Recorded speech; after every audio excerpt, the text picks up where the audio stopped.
तुर्की में हाहाकार, ऊपर से मौसम की मार। भूकंप भूमि पर पहुंचा एबीपी न्यूज सारी परेशानियों को करते हुए पार। नमस्कार, आप देख रहे हैं भारत की बात, मैं आपके साथ शोभना यादव। तुर्की की भूकंप भूमि पर सबसे पहले एबीपी न्यूज पहुंच चुका है। तुर्की में जितनी परेशानी है उतनी ही परेशानी अभी वहां पहुंचने में भी है, लेकिन इन सारी परेशानियों और चुनौतियों को पार करते हुए तुर्की पहुंच चुका है आपका अपना चैनल एबीपी न्यूज, ताकि हम आपको वहां के ताजा और सही हालात दिखा सके। एबीपी न्यूज के रिपोर्टर प्रणय उपाध्याय और कैमरामैन मान कल रात 12-13 घंटे का सफर तय करके पहुंचे हैं ग्राउंड जीरो पर। भूकंप भूमि तक पहुंचने का रास्ता कितना खतरनाक और जोखिम भरा था, उस पर हमारी ये सुपर एक्सक्लूसिव रिपोर्ट देखिए।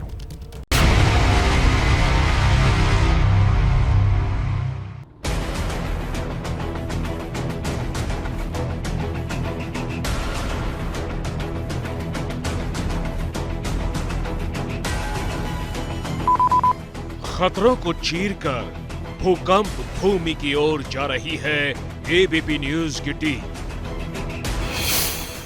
भूकंप से कांपे तुर्की की जमीन पर हमें पहुंचे करीब 4 घंटे से ज्यादा का वक्त हो चुका है। 3 घंटे से हम सड़क पर हैं और हम पहुंचने की कोशिश कर रहे हैं गाजियान्तेप, वो जगह जो सबसे ज्यादा प्रभावित है भूकंप से। और इस समय आप देखें, ये रास्ता जो है ये मौसम के कारण खराब है इस समय, क्योंकि बर्फबारी हो रही है लगातार इस रास्ते के अंदर, और बर्फबारी के कारण, खराब मौसम के कारण ही और भूकंप के कारण गाजियान्तेप का जो एयरपोर्ट है वो बंद है, और इसीलिए हम सड़क के रास्ते से जा रहे हैं। लेकिन लगातार रास्ते में कई जगह बर्फबारी हो रही है, तेज बर्फबारी हो रही है। 3 घंटे का सफर हो चुका है और रात के अंधेरे में तुर्की की सड़कों पर बर्फबारी हो रही है। भूकंप से कांपे तुर्की के सामने इस समय राहत और बचाव के काम में एक बड़ी चुनौती बर्फबारी भी बन रही है। इस समय इस्तांबुल से गाजियान्तेप की तरफ जाने वाले रास्ते में हमें चलते हुए 4 घंटे से ज्यादा का वक्त हो चुका है।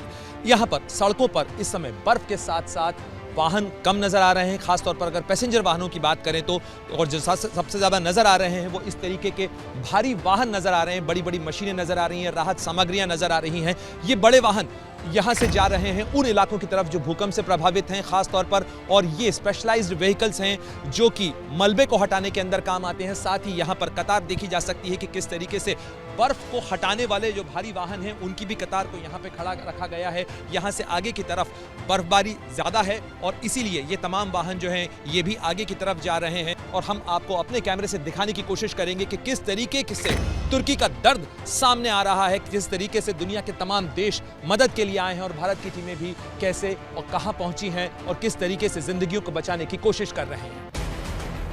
रिपोर्टर प्रणय उपाध्याय और कैमरामैन मान का ये पूरा सफर करीब 12 घंटे से ज्यादा का है। कई जगह बर्फबारी हो रही है, तेज बर्फबारी हो रही है।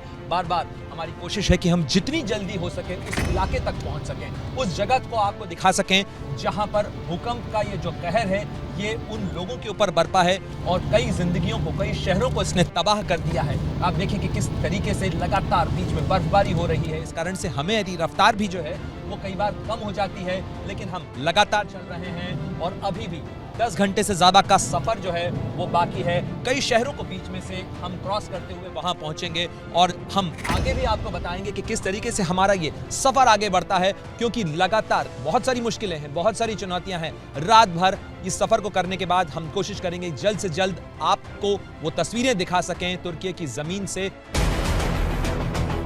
बर्फबारी से सफर में दिक्कत हो रही है, लेकिन देश को आगे रखने के लिए एबीपी न्यूज की टीम -2 डिग्री तापमान में मंजिल की ओर बढ़ रही है।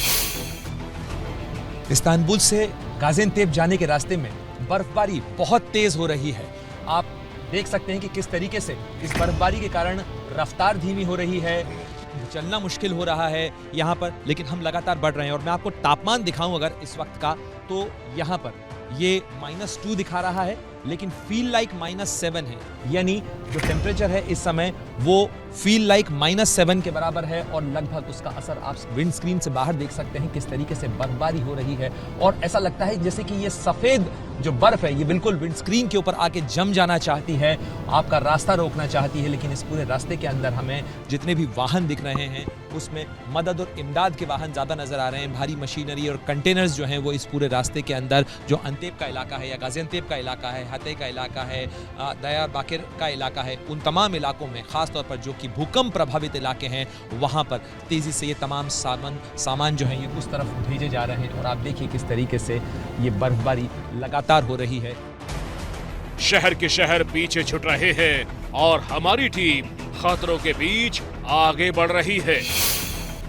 कई शहरों को बीच में से हम क्रॉस करते हुए वहां पहुंचेंगे और हम आगे भी आपको बताएंगे कि किस तरीके से हमारा ये सफर आगे बढ़ता है, क्योंकि लगातार बहुत सारी मुश्किलें हैं, बहुत सारी चुनौतियां हैं। रात भर इस सफर को करने के बाद हम कोशिश करेंगे जल्द से जल्द आपको वो तस्वीरें दिखा सकें तुर्की की जमीन से, वो आपको दर्द की दास्तां बयान कर सकें जो इस समय महसूस की जा रही है, न केवल तुर्की में बल्कि दुनिया जो उसकी तस्वीरें देख रही है वो अंदर से दहल जाती है। जिस तरीके का भूकंप इस इलाके के अंदर आया है, हजारों जिंदगियों को लील चुका है, कई शहर तबाह हो चुके हैं। हमारी टीम का इस गाड़ी में 4 घंटे से ज्यादा तक का सफर हो चुका है। तुर्की के इस्तांबुल पहुंचने के बाद आपका चैनल एबीपी न्यूज लगातार सफर में है।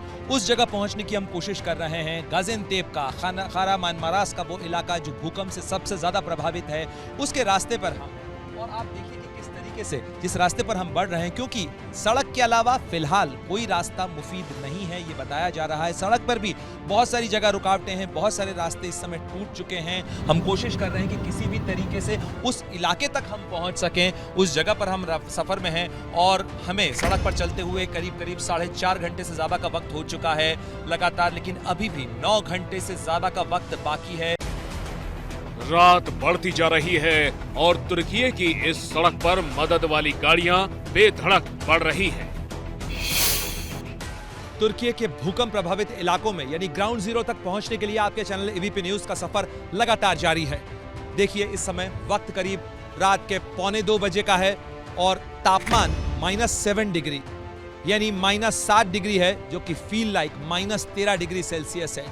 बर्फ अभी भी लगातार गिर रही है इस पूरे इलाके के अंदर और सड़क पर दौड़ते हुए वाहनों में अभी भी बड़ी संख्या उन भारी वाहनों की है, उन भारी मशीनरी की है जो कि मलबे को हटाने के लिए भूकंप प्रभावित इलाकों तक ले जाई जा रही है। साथ ही कंटेनर और राहत सामग्री के सड़कों पर उस इलाके की तरफ पहुंचने का सिलसिला लगातार जारी है।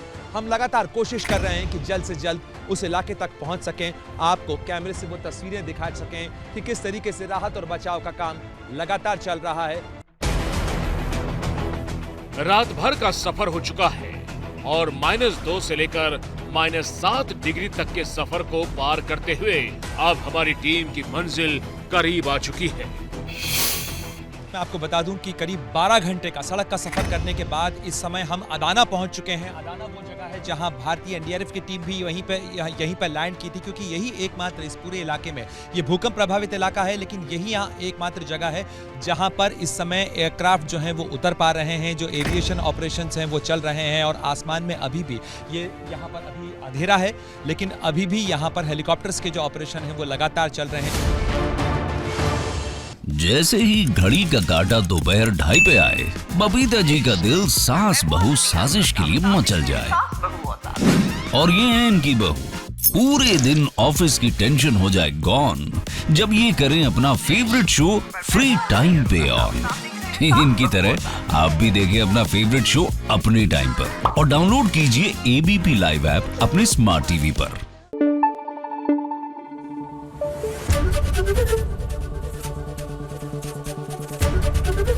एबीपी न्यूज आपको रखे आगे।